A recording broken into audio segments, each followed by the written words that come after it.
Hello everyone, hope you are doing very well. ये है हमारा part 7 of chapter 4 of CA inter audit, जिसमें हम डिस्कस करने वाले हैं SF 520 एनालिटिकल प्रोसीजर। पहले ये पूरा ओल्ड कोर्स में एक चैप्टर हुआ करता था, चैप्टर 8 एनालिटिकल प्रोसीजर। अब वो चैप्टर 4 का ही पार्ट दिया गया है, राइट। एनालिटिकल प्रोसीजर को हमने एज ऑडिट प्रोसीजर SF 500 के साथ समझा था, उसका पूरा अलग से ऐसे है, इसका इंपॉर्टेंस भी है। जनरली जो ओल्ड कोर्स में तो ये पूरा चैप्टर था, तो इस चैप्टर में से ही 3 to 5 मार्क्स का पूछा करते थे, राइट। अब देखते हैं कि किस तरह से पूछते हैं। इस पार्ट्स मैंने इस चैप्टर के अपलोड कर दिए हैं, जिसमें 550 और केस स्टडी 2 जो था वो हमने डिस्कस किया हुआ है, राइट। तो चलिए अब समझते हैं एनालिटिकल प्रोसीजर SF 520 इंपोर्ट। ये आपको दिया है पेज नंबर 4.97 के ऊपर। एनालिटिकल प्रोसीजर है जिसमें हम फाइनेंशियल इंफॉर्मेशन, फाइनेंशियल डेटा है और नॉन फाइनेंशियल डेटा है, उन दोनों के बीच की जो पॉसिबल मतलब कि लॉजिकल या फिर रिलेटेड पॉसिबल रिलेशनशिप है, उनको कंसीडर करके जो हमारी फाइनेंशियल इंफॉर्मेशन है उसके ऊपर हम सेटिस्फेक्शन लेते हैं, राइट। तो वो एनालिटिकल प्रोसीजर होता है, जिसमें हम रेशियो एनालिसिस, कंपेरिजन कर सकते हैं, ट्रेंड एनालिसिस कर सकते हैं, वो सारी चीजें कवर अप होती है। ये जो पहले मीनिंग ऑफ एनालिटिकल प्रोसीजर करके जो इंट्रोडक्शन दिया है, ये आप इग्नोर कर सकते हैं, ये इतना इंपॉर्टेंट नहीं है। इलस्ट्रेशन 9 दिया है, CAR wants to verify the payments made by XYZ Limited on accounts of building rent during the financial year 20 to 23. The rent amounts to rupees 50,000 per month for the year. The monthly rent payments are consistent with the rent agreement. जो CAR है वो XYZ limited का audit करते हैं, उनको rent agreement, rent expense है वो देखना था, तो उन्होंने रेंट एग्रीमेंट के साथ देखा रेंट एक्सपेंस जो है वो बराबर, उनका पेमेंट है वो कंसिस्टेंट है, वो बराबर है। However, the other companies in the similar industry are paying rent of rupees 10,000 per month for a similar location. How will applying the analytical procedure impact the verification process of such rental payments of XYZ Limited? उन्होंने देखा कि जो आसपास के location में और companies है वो तो उसी लोकेशन के लिए रुपीज 10,000 पर मंथ पे करती है, राइट। तो यहाँ पर क्या किया, कंपैरिजन किया विथ अदर या पीयर्स जो है उसी एरिया में जो कंपनीज काम कर रही है, उनका रेंट है वो काफी कम है compare to this XYZ limited. तो वहां पर कुछ डाउट हो सकता है, वहां पर कुछ गलत हो सकता है, पर बहुत सारे फैक्टर्स है वो यहाँ पर अफेक्ट कर सकते हैं। इसीलिए मैनेजमेंट से हमें पूछना रहेगा कि भाई इतना क्यों रेंट ज्यादा है। हो सकता है कि दूसरी कंपनीज को कोई सब्सिडी मिली हो, राइट, यहाँ पर नहीं मिले हो, इस वजह से भी हो सकता है। तो क्या रीजन है वो हम समझेंगे तो पता चलेगा। मतलब एनालिटिकल प्रोसीजर किया गया है, यहाँ पर हम रेंट है वो हमने रेंट एग्रीमेंट के साथ देखना, वो इंस्पेक्शन है, बट वो रेंट को जो एक्सपेंस एक्चुअल में एग्रीमेंट के हिसाब से बराबर है, राइट, दैट्स फाइन, वो करके भी हम खुश थे। बट अगर हमें ज्यादा देखना है तो हम यहाँ पर हमने क्या किया, दूसरे कंपनीज जो है जो सेम लोकेशन में काम कर रही है उनके साथ रेंट को कंपेयर किया, तो पता चला कि ये जो रेंट XYZ लिमिटेड है वो तो बहुत ज्यादा पे कर रही है। तो वो जो डिफरेंशियल अमाउंट है वो क्यों है, वो हम रीजंस मैनेजमेंट से पूछ सकते हैं। वो जो किया हमने वो एनालिटिकल प्रोसीजर किया गया, हमने एनालिसिस किया, हमने कंपेरिजन किया, राइट। तो इस तरह से ये एनालिटिकल प्रोसीजर कर सकती है। तो ये हमें मिसस्टेटमेंट अगर कुछ है तो पता चल सकता है। क्लियर, इसका आप सॉल्यूशन एक बार पढ़ सकते हैं। इसके बाद यहां पर मीनिंग ऑफ एनालिटिकल प्रोसीजर दिया है, ये इंपॉर्टेंट है, डेफिनेशन है वो समझते हैं। As per SF 520 analytical procedures, the term analytical procedure means evaluations of financial information through analysis of plausible relationships among both financial and non-financial data. Financial और non financial data को consider करके उन दोनों के बीच की प्लॉसिबल यहां पर हम लॉजिकल या फिर पॉसिबल रिलेशनशिप, उन दोनों के बीच क्या रिलेशन है उसको हम एनालिसिस करेंगे, उसका एनालिसिस करके हम फाइनेंशियल इंफॉर्मेशन को इवेल्युएट करेंगे, क्योंकि हमें तो वैसे फाइनेंशियल इंफॉर्मेशन ही चेक करनी है जो फाइनेंशियल स्टेटमेंट्स में जनरली दिखाई है। तो वो फाइनेंशियल इंफॉर्मेशन बराबर है या नहीं, उसके लिए हम नॉन फाइनेंशियल डेटा और फाइनेंशियल डेटा को कंसिडर करेंगे, उन दोनों की रिलेशनशिप को कंसिडर करेंगे। जैसे कि अगर हमें वेजेस एक्सपेंस देखना है तो wages expense is a financial information, but wages expense किस तरह से आते हैं, जो लेबर ने आवर्स, जितने आवर्स काम किया या जितने डेज उन्होंने काम किया और उनका वेज रेट है, राइट। तो उन दोनों को मल्टीप्लाई करके हमारा वेजेस एक्सपेंस बनता है। तो यहाँ पर जो नंबर ऑफ आवर्स या फिर number of days, number of labour जो भी है उसको कंसिडर करेंगे, तो वो नॉन फाइनेंशियल डेटा और वेज रेट है वो फाइनेंशियल डेटा है, और उन दोनों के बीच की जो रिलेशनशिप है, राइट, वो दोनों ही डेटा बराबर है, और उन दोनों को मल्टीप्लाई करके हमें मोटा मोटी पता चलेगा कि कितना वेज एक्सपेंस होना चाहिए, वो एक्चुअल में कितना रिकॉर्ड किया है, उन दोनों को हम कंपेयर करेंगे और देखेंगे कि वेज एक्सपेंस बराबर है या नहीं। हम इंस्पेक्शन वेज एक्सपेंस के जो बिल्स है या फिर चलान्स या फिर कुछ भी अगर पेमेंट के रिसिप्ट वगैरह है तो वो बराबर है या नहीं वो तो हम देख सकते हैं। साथ में इस एनालिटिकल प्रोसीजर करेंगे तो हमें पूरा ही वेज एक्सपेंस के बारे में पता चल जाएगा। क्योंकि कई बार हमें जो इंस्पेक्शन करते हैं तो उसमें सैंपल बेसिस पर करेंगे, 100% पूरा डेटा हम नहीं देख पाएंगे। बट एनालिटिकल प्रोसीजर में हम पूरे ही डेटा को इवेल्युएट कर सकते हैं, वेरीफाई कर सकते हैं, राइट। तो ये बेनिफिट यहां पर रहता है। Analytical procedure also encompass such investigation as is necessary of identified fluctuations or relationships that are inconsistent with other relevant information or that differ from expected values by a significant amount। हमने जो expect किया है या फिर जो relevant information है उनसे अगर कोई भी इनकंसिस्टेंसी है, उसमें डिफरेंसेस है, तो वो क्यों है वो हमें पता चलेगा और वो डिफरेंसेस को हम एनालाइज कर सकते हैं, उसके लिए इंक्वायरी कर सकते हैं, एडिशनल ऑडिट प्रोसीजर कर सकते हैं, तो हमें कुछ आइडिया आ सकता है। जैसे कि हमने इलस्ट्रेशन 1 जो आगे इलस्ट्रेशन दिया था वो रेंट वाला हमने समझा था, तो उसमें क्या था कि रेंट है वो एग्रीमेंट के साथ मैच कर रहे हैं, मतलब इंस्पेक्शन किया तो हम खुश है, बट वो जो रेंट है वो सेम लोकेशन में दूसरी कंपनीज का रेंट है वो काफी कम है, तो उस केस में देखेंगे तो रेंट है वो में डिफरेंस आ रहा है, जो होना चाहिए उससे बहुत ज्यादा है। या फिर अगर हमने वेजेस एक्सपेंस वाला जो डिस्कस किया, अगर वेज एक्सपेंस के लिए हमने वेज रेट और जो नंबर ऑफ आवर्स या नंबर ऑफ लेबर्स या नंबर ऑफ डेज थे उसे कंसिडर किया और उन दोनों ही डेटा को हमने मल्टीप्लाई करके वेज एक्सपेंस के लिए हमारी एक्सपेक्टेशन हमने सेट की, तो वो एक्सपेक्टेशन से कितना एक्चुअल में डिफरेंस है, वो अगर इनकंसिस्टेंट है तो वो हमें उसके वेरिएंसेस, उसके रीजंस फाइंड आउट करने होंगे, जो ये पूरी एनालिटिकल प्रोसीजर में कवर अप होता है। ये एनालिटिकल प्रोसीजर का जो मीनिंग है वो एक बार करेक्ट इनकरेक्ट में भी पूछा हुआ है, तो ये क्वेश्चन करेक्ट इनकरेक्ट एमसीक्यूज या फिर डिस्क्रिप्टिव क्वेश्चन में पूछ सकता है, ये इंपॉर्टेंट है। ये फिर उसी डेफिनेशन का डायग्रामेटिक प्रेजेंटेशन है जो जरूरी नहीं है। Illustration 10, analytical procedure involves analysis of relationship among financial and non-financial data. Explain with the help of an example as to how the statutory auditor of ABC Limited will analyze such relationship with respect to the total wages paid by ABC Limited during the financial year 22-23। जो हमने अभी discuss किया, right, कि जो wages rate है उसका और जो नंबर ऑफ लेबर्स है या फिर लेबर आवर्स है उसको कंसिडर करेंगे, उन दोनों को की रिलेशनशिप को देखेंगे तो हमें वेजेस एक्सपेंस के बारे में एक्सपेक्टेशन हम डेवलप कर सकते हैं और उसे एक्चुअल से कंपेयर कर सकते हैं, राइट। तो ये इलस्ट्रेशन का आप आंसर एक बार पढ़ सकते हैं। फिर analytical procedure include the consideration of comparisons of the entity's financial information with as well as consideration of relationships. इसमें हम कंपैरिजन करेंगे, फाइनेंशियल इंफॉर्मेशन है, राइट, और जो रिलेशनशिप्स है उनको कंसिडर करेंगे। Comparison of the entities financial information with plus consideration of relationships plus various other procedures, तो हमारा बनेगा analytical procedure। अब यहाँ पर हम कंपैरिजन करेंगे, राइट। कंपैरिजन क्या होगा कि हम कंपेयर कर सकते हैं, प्रायर पीरियड के साथ कंपेयर कर सकते हैं, इंडस्ट्री डेटा जो है या फिर कंपटीटर्स है उनके साथ हम कंपेयर कर सकते हैं, या फिर बजट बना है, कोई फोरकास्ट है, ऑडिटर्स की एक्सपेक्टेशन है, उनके साथ हम कंपेयर कर सकते हैं, राइट। ये कंपैरिजन का पार्ट हुआ। फिर रिलेशनशिप किसके बीच की देखेंगे तो फाइनेंशियल और नॉन फाइनेंशियल डेटा के बीच की देख सकते हैं, जैसे कि वेज रेट और वेजेस के लेबर आवर्स है उसको कंसिडर कर सकते हैं, या फिर हम फाइनेंशियल स्टेटमेंट की दो अलग अलग आइटम है उनके बीच की रिलेशनशिप देख सकते हैं, जैसे कि ग्रॉस प्रॉफिट और सेल्स, नेट प्रॉफिट और सेल्स, राइट। तो gross profit ratio, GP ratio या फिर एनपी रेशियो करते हैं, राइट, तो वो भी एनालिटिकल प्रोसीजर में आएगा। उसको हम कंपेयर कर सकते हैं with previous year, with industry, with expectation, right, तो वो हमारी एनालिटिकल प्रोसीजर हो जाएगी। उसके अलावा भी हम कुछ और प्रोसीजर कर सकते हैं, राइट। तो ये तीनों ही चीजें मिलाकर हमारी बनेगी analytical procedure. Examples of analytical procedure having consideration of comparisons of the entity's financial information are comparable information for prior periods, हम prior period के साथ compare कर सकते हैं। CA Bridges, while verifying the travelling expense of PRT Limited, may compare the travelling expenses of current year amounting to rupees 2.5 lakh with previous year travelling expense of PRT Limited amounting to rupees 2 lakhs and infer that there has been an increase of 25% in the travelling expenses incurred by the company। उन्होंने देखा कि इस साल का जो travelling expense है वो 2.5 लाख है, जबकि प्रीवियस ईयर का 2 लाख था, तो मतलब वो 50,000 का जो इंक्रीज है, मतलब कि जो परसेंटेज इंक्रीज है वो 25% इंक्रीज हुआ है। तो वो क्यों हुआ वो इस सीए ब्रिजेस को पूछना चाहिए।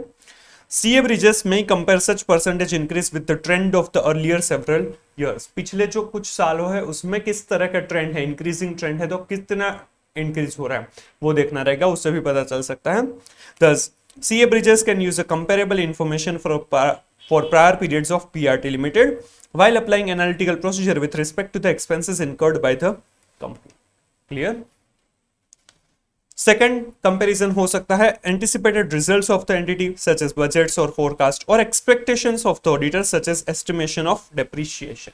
इसमें एंटिसिपेटेड रिजल्ट्स जो ऑर्गेनाइजेशन है उन्होंने खुद ने जो अगर कोई भी एंटिसिपेट किया है, फोरकास्ट बजट बनाया है तो उनसे कंपेयर कर सकते हैं, या फिर ऑडिटर की कोई एस्टिमेशन एक्सपेक्टेशन है उनसे कंपेयर कर सकते हैं. जैसे कि हमने वेजेस एक्सपेंस का एग्जांपल लिया था कि उसमें हम वेज रेट और लेबर आवर्स को मल्टीप्लाई करके वेज एक्सपेंस कितना होना चाहिए वो हम कैलकुलेट कर सकते हैं.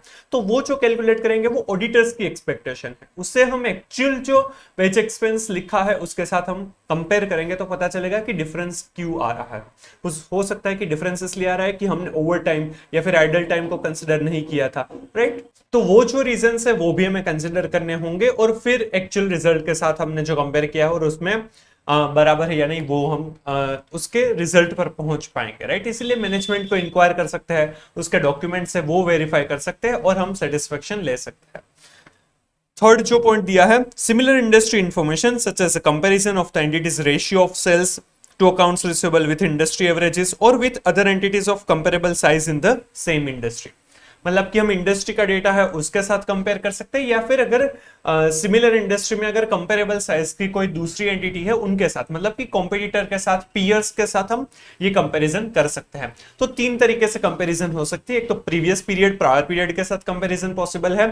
सेकंड, बजट या फिर कोई फोरकास्ट है उसके साथ हम कंपेयर कर सकते हैं, या फिर ऑडिटर्स की एक्सपेक्टेशन से कंपेयर कर सकते हैं.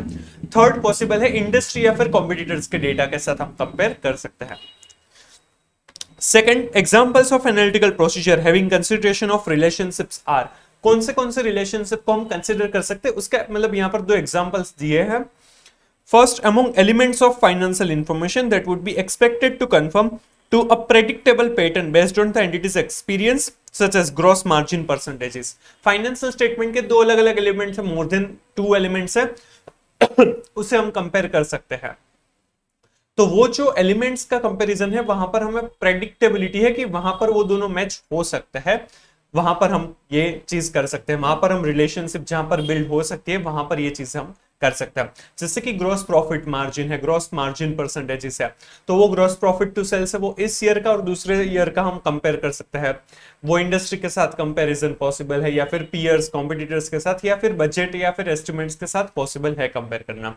तो यहाँ पर जो ग्रॉस प्रॉफिट और सेल्स दोनों ही क्या है कि वो दोनों फाइनेंशियल स्टेटमेंट्स का ही एलिमेंट है, पीएनएल में ही दिखाया जाएगा और उसी को हम कंपेयर कर सकते हैं. तो यहाँ पर जो एलिमेंट्स ऑफ फाइनेंशियल स्टेटमेंट है उनके बीच की रिलेशनशिप कंसीडर कर सकते हैं अगर वो प्रेडिक्टेबल हो तो.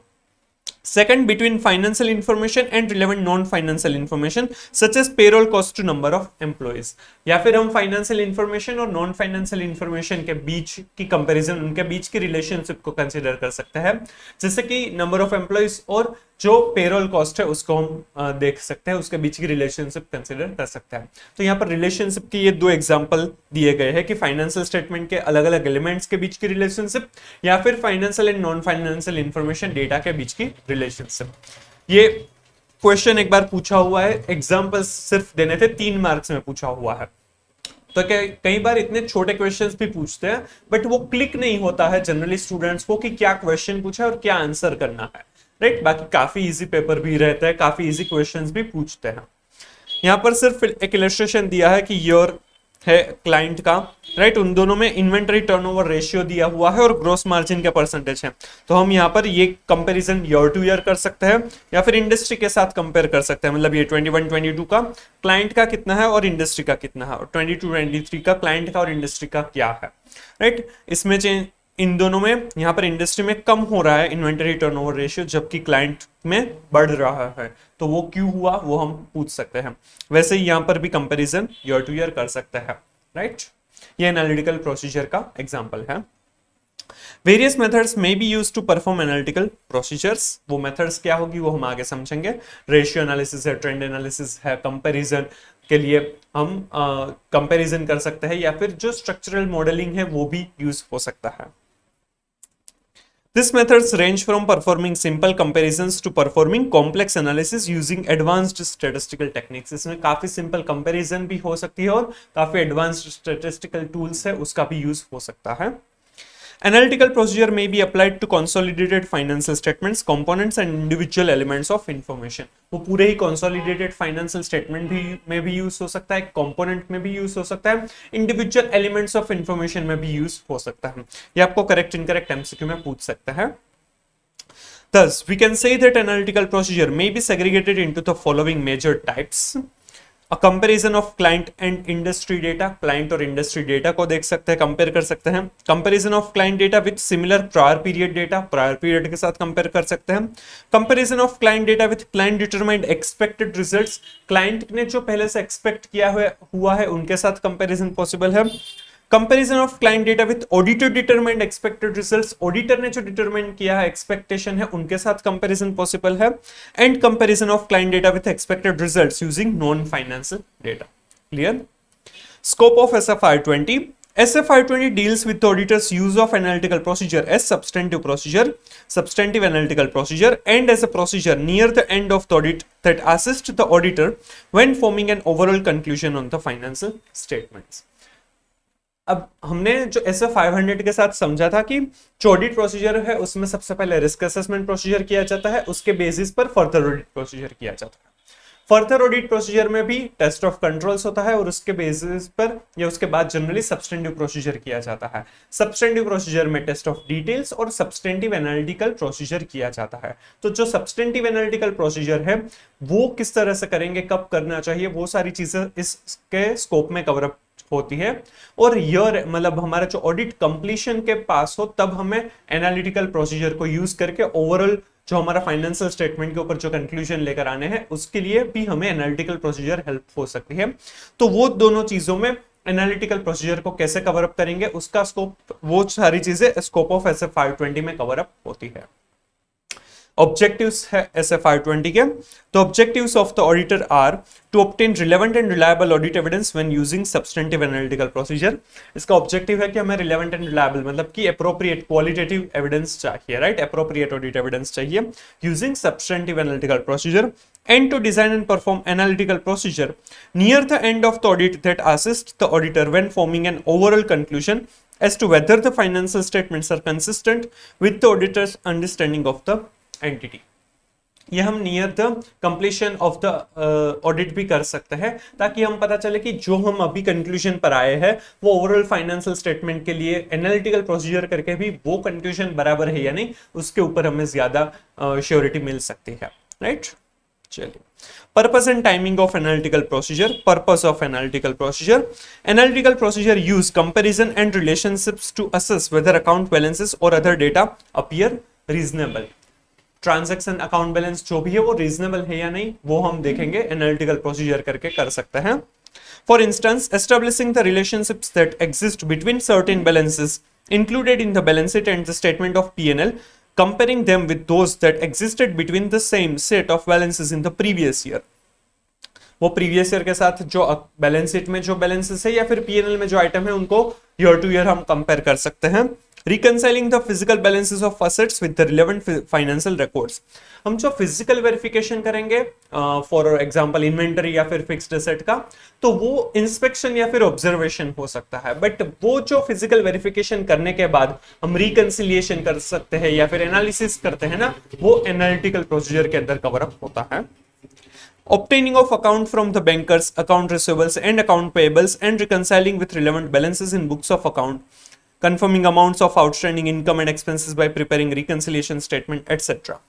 हम जो थर्ड पार्टी के पास से अगर कोई भी कंफर्मेशन मंगवा रहे हैं तो वो एक्सटर्नल कंफर्मेशन SF 505 के अंदर कवर अप होगा, बट वो आ जाने के बाद अगर उसमें डिफरेंसेस है, रिकंसिलिएशन बना रहे तो वो एनालिटिकल प्रोसीजर का पार्ट हो सकता है। उसका कंपैरिजन करना कि एक्सटर्नल कंफर्मेशन में क्या है और क्लाइंट की बुक में क्या है, तो वो एनालिटिकल प्रोसीजर हम कह सकते हैं। दिस या फिर जो कंफर्म करते हैं हम आउटस्टैंडिंग इनकम एक्सपेंस है वो बराबर है या नहीं, उसका रिकंसिलिएशन करते हैं, तो वो भी एनालिटिकल प्रोसीजर हो सकती है। This are helpful in detection of unusual state of affairs and mistakes in accounts. इसमें अगर कुछ भी गलत हुआ है, स्टेट ऑफ अफेयर्स मतलब कि बैलेंस शीट या फिर पीएनएल के या फिर कोई भी अकाउंट्स में अगर कुछ भी गलत है, मिस स्टेटमेंट है, तो वो हमें पता चल सकता है। ये आपको फिर से नहीं पढ़ेंगे तो चलेगा, ये समझने के लिए था। फॉर एग्जाम्पल्स दिए हैं कुछ। In XYZ Limited, after applying analytical procedure as comparison of the gross profit ratio with that of the previous year, it is discovered that there has been a fall in the ratio. Therefore, it became necessary for the auditor to make further inquiries as it may be due to pilferage of inventories, misappropriation of a part of the sale proceeds or a change in the cost of sales without corresponding increase in the sales price. अब gross profit ratio हमने देखा तो previous year से काफी gross profit ratio है वो कम हो गया है। तो वो ग्रॉस प्रॉफिट रेशियो कम होने के बहुत सारे रीजंस हो सकते हैं। वो रीजंस अगर जेन्युइन है कि पूरी इंडस्ट्री में ऐसा हुआ है, तो हो सकता है कि वो इंडस्ट्री को कुछ एक्सटर्नल फैक्टर्स हैं वो एनटीटी के हाथ में नहीं थे। बट कुछ ऐसे भी रीजंस हो सकते हैं जैसे कि पिल्फरेज ऑफ इन्वेंट्री, इन्वेंट्री वो चोरी हो गई है, छोटी मोटी चोरी हुई है, तो उस वजह से इन्वेंट्री कम हो गई और इस साल का ग्रॉस प्रॉफिट है वो कम हो गया, इस वजह से जीपी रेशियो है वो कम हो गया। Misappropriation of part of the sale proceeds, sale proceeds जितना सेल हुआ था उसमें से कुछ पार्ट है वो मिसअप्रोप्रिएट हुआ है, मतलब कि जितना सेल दिखाना चाहिए था उससे कम सेल दिखाया है, उस वजह से जीपी रेशियो में कुछ फर्क आया है, सेल्स कम हुआ है, प्रॉफिट कम हुआ है। Change in the cost of sales without corresponding increase in the sale price, cost of sales है वो बढ़ गया है but corresponding change in sales नहीं हुआ है, राइट। तो वो कॉरेस्पॉन्डिंग चेंज नहीं हुआ, उस वजह से क्या हुआ कि जो सेल प्रोसीड्स जितनी मिलनी चाहिए थी वो सेल प्रोसीड्स कंपैरेटिवली कम मिली है, उस वजह से जीपी रेशियो कम हुआ है, राइट।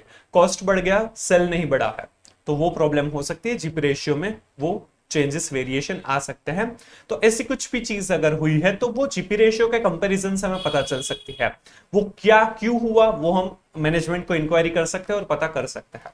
क्लियर? तो ये एनालिटिकल प्रोसीजर हमें इस तरह से हेल्पफुल हो सकती है। दूसरा एग्जांपल है on verifying the balances of sundry account receivables by obtaining the confirmation of their statement of accounts, it will be possible for the auditor to find out whether the discrepancy in the balances of an account receivable is due to the failure to debit his account with the cost of goods supplied to him or is the result of non-adjustment of remittance received from him। हमने देखा कि sundry accounts receivable के confirmation मंगवाए और जो client की books में लिखा है वो दोनों ही अमाउंट में डिफरेंसेस आ रहे हैं, तो वो डिफरेंस के रीजन ऐसा हो सकता है कि जो कॉस्ट ऑफ गुड्स हमने सप्लाई किए हैं, राइट, तो उस टाइम पर वो डेटर के अकाउंट को डेबिट नहीं किया था या फिर उनके पास से जब पेमेंट मिला, राइट, रेमिटेंस रिसीव हुआ, तब क्लाइंट ने क्रेडिट नहीं किया था, तो उस वजह से डिफरेंस आ सकता है, राइट। तो वो क्या रीजन है वो हम जानेंगे एनालिटिकल प्रोसीजर करके। Also, whether in case of accounts payable the discrepancy is due to failure to afford him credit for one or more consignments of goods supplied by him or failure to debit him with amount of remittance। Accounts payable मतलब कि creditors के case में उल्टा हो जाएगा कि उनके पास से कुछ गुड्स रिसीव हुए थे क्लाइंट को, वो उन्होंने क्रेडिट नहीं किए उस टाइम पर अकाउंट्स पेबल अकाउंट को, या फिर जब उनको हमने क्लाइंट ने पेमेंट किया था तब उसके अकाउंट में डेबिट नहीं किया था, तो वो चीज हो सकती है। In case of inventories of raw materials and stores at the end of the year, any excess or shortages therein shall be detected. The investigation of their causes might disclose that the shortages were the results of misappropriation of inventory or that the excess were due to requisitions having been entered before the inventories were issued. Raw material या store से उसकी inventory का physical verification किया, उसमें check किया कि access ही physical verification किया तो पता चला कि उसमें एक्सेस आ रहा है या फिर शॉर्टेजेस आ रहे हैं, तो वो क्यों हुआ? हो सकता है कि गुड्स एक्चुअल में फिजिकली हमने भेज दिया, क्लाइंट ने भेज दिया बट उसका रिकॉर्डिंग नहीं हुआ है।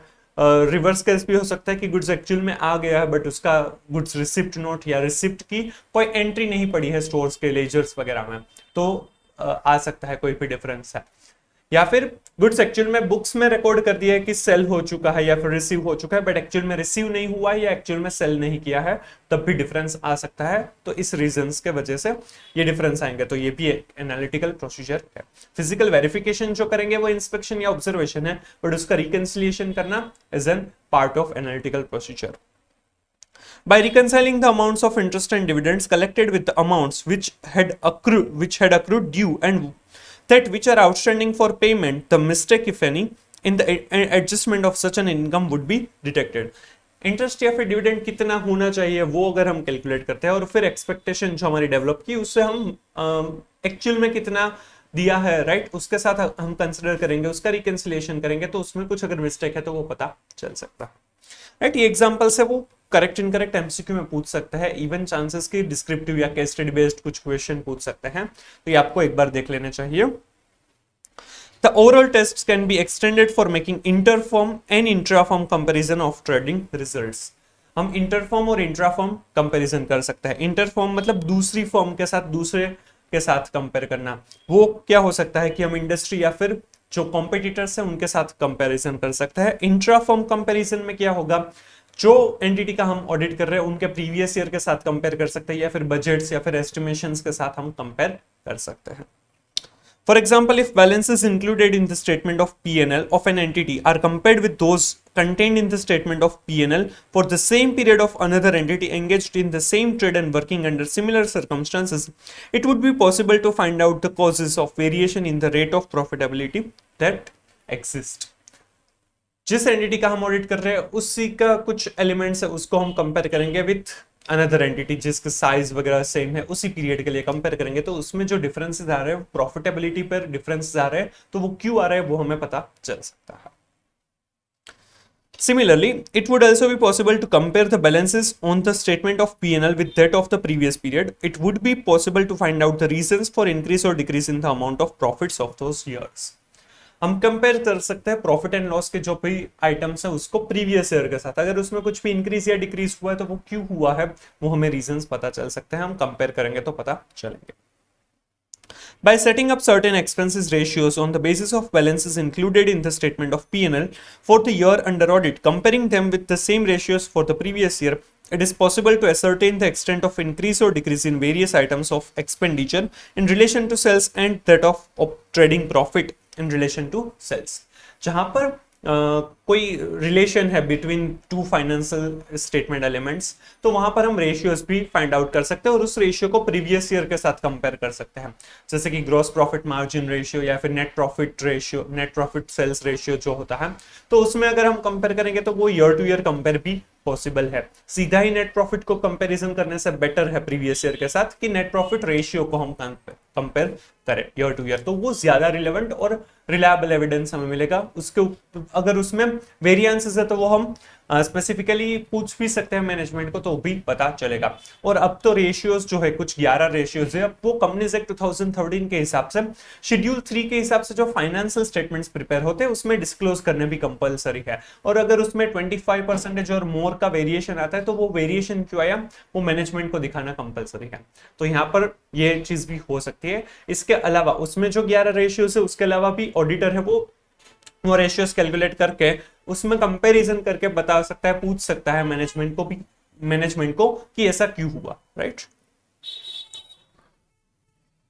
If differences are found to be material, the auditor would ascertain the reasons thereof and assess whether the accounts have been manipulated to inflate or suppress profits. अगर उसमें डिफरेंसेस आ रहे हैं तो ऑडिटर को पता भी ऐसा रीजंस पूछेंगे तो ये भी आइडिया आ सकता है कि ऐसा कुछ नहीं है ना कि अकाउंट्स में प्रॉफिट को इन्फ्लेट या फिर सप्रेस करने के कुछ रीजंस है, उस वजह से फाइनेंशियल स्टेटमेंट में कुछ डिफरेंसेस आ रहे हैं। जैसे कि अगर प्रॉफिट इन्फ्लेट करेंगे तो वो मार्केट वैल्यू बढ़ जाएगी, शेयर प्राइसेस इंक्रीज हो जाएंगी, ऐसी चीजें हो सकती है, या फिर लोन वगैरह मिल सकती है। अगर प्रॉफिट को सप्रेस करेंगे तो इनकम टैक्स वगैरह कम पे करना होगा, तो ऐसा कुछ चीजें नहीं है ना। मैनिपुलेशन करने की वजह से उन्होंने कुछ भी चेंजेस नहीं किए ना, वो देखना है, वो वेरिएशन से पता चल सकता है कि कुछ मैनिपुलेट करना है या फिर एक्चुअल रीजंस क्या है वेरिएशन के, वो जानेंगे तो ये आइडिया आ जाएगा। An abnormal fall in the cost of manufacture or that in the administrative cost. Apart from economy in expenses, there could be no provision or less provision for expenses incurred in the year. अगर कोई भी cost of manufacture या फिर administrative cost है उसमें काफी abnormal fall हो रहा है, काफी कम हो गया इस साल का, तो ये तो हो सकता है कि economy of expense, economy in expense मतलब कि एक्सपेंस हमने ज्यादा कुछ परचेस किया तो हमें डिस्काउंट मिला है क्लाइंट को, या फिर कोई और रीजन से लार्ज मैन्युफैक्चरिंग की वजह से कुछ बेनिफिट मिल रहा है तो उस वजह से एक्सपेंस कम हो सकता है। बट ऐसा भी हो सकता है कि वो जेन्युइन रीजन है, बट ऐसा भी हो सकता है कि कोई प्रोविजन ही नहीं किया है एक्सपेंस का, जो एवरी ईयर करते थे इस साल प्रोविजन करना रह गया, या फिर कम अमाउंट से किया है, तो वो रीजन है, वो मिसस्टेटमेंट बन सकता है, राइट। तो एबनॉर्मल फॉल इन कॉस्ट है वो, अगर ऐसे कुछ रीजन की वजह से है तो कुछ गलत हो सकता है, right. When it is suspected, the auditor should compare the entries in the outstanding book with those in the previous year. अगर ऐसा है तो हमें आउटस्टैंडिंग एक्सपेंसेस वगैरह की जो एंट्रीज है उसको प्रीवियस ईयर के साथ कंपेयर करेंगे, उसमें कुछ छूट नहीं गई है ना, कोई ओमिशन नहीं है ना, वो हम कंफर्म कर सकते हैं। He must also check the vouchers for 1 month immediately before the close of the following years. हमें ये भी देखना है कि ईयर एंड होने के बाद कोई भी वाउचर्स अगर रिकॉर्ड किए गए तो वो भी देखेंगे, ताकि पता चले कि जो इस साल के एंट्रीज थी, इस साल के एक्सपेंसेस थे, वो नेक्स्ट ईयर में नहीं दिखाए हैं ना, या फिर जो प्रोविजन या अक्रूवल अगर करना था तो वो प्रॉपरली हुआ है या नहीं। To verify that none of the expenses in the accounts under audit have been charged to accounts of the following years. ये हमें देखना है कि फॉलोइंग ईयर में कोई भी एंट्रीज नहीं पड़ी है। इवन उसका रिवर्स भी पॉसिबल है कि नेक्स्ट ईयर के एक्सपेंसेस है वो इस साल में दिखाया है, तो ऐसा भी नहीं हुआ है ना, वो भी हमें देखना रहेगा। Often it is possible to independently verify the correctness of some of the items of expenses included in the statement of P&L. कई बार ऐसा भी हो सकता है कि हम स्टेटमेंट ऑफ P&L की आइटम है वो इंडिविजुअली उसकी करेक्टनेस है वो भी हम देख सकते हैं, इंडिपेंडेंटली वो देख सकते हैं। For example the cost of importing goods which are subjected to an ad valorem duty at uniform rate can be verified from the amount of duty paid.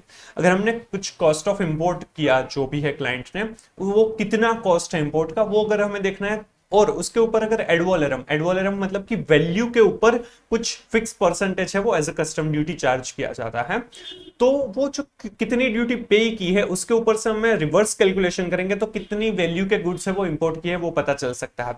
तो वो वैल्यू करेक्ट है या नहीं वो हम देख सकते हैं बाय रिवर्स कैलकुलेशन, राइट। क्योंकि कस्टम ड्यूटी का परसेंटेज हमें पता चल सकता है, ड्यूटी कितनी पे की है उसका भी एक ऑथेंटिक सपोर्ट हमें सपोर्टिंग डॉक्यूमेंट मिल सकता है, तो उससे हम कितनी वैल्यू का हमने क्लाइंट ने इंपोर्ट किया है वो पता चल सकता है।